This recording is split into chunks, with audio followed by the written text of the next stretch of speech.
I was building fireplaces, similar to artificial fireplaces now. I mean, fireplaces with no logs and no real fire, yes, but not real wood. But then ornamental iron came along, and so that kind of went out of the picture. Didn't last too long because something replaced it. My sister saw on the cover of Better Homes and Gardens a really interesting garden chair, which was made out of rod metal, and the seat and back were fishnet. And so we set up in her basement.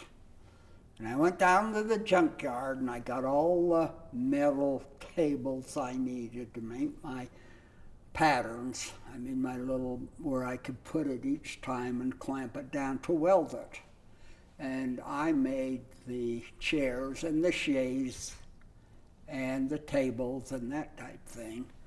Merlene and her husband, George, they put the fishnet on. And then my mother made cushions.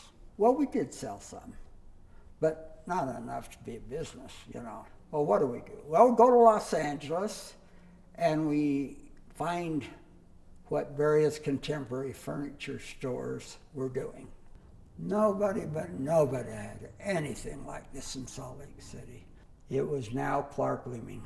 We wanted to put our own names on it so that if we made it really successful, which we did, everybody would know Clark Leeming.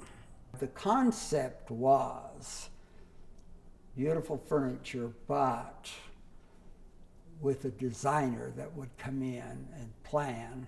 Rarely sold a sofa or a chair. Minimum typically was a living room or a bedroom. Very often the whole house. That with an interior designer. And we had two artists, Gary Collins, another fellow who would make a rendering of what that was going to be like when it was finished. And they were good renderings. It was a great selling tool. We decided we needed a building of our own or a much larger space and be less expensive to build our own building. And George Leeming was lucky enough to see a sign on this property on Foothill and said, hey, let's buy it.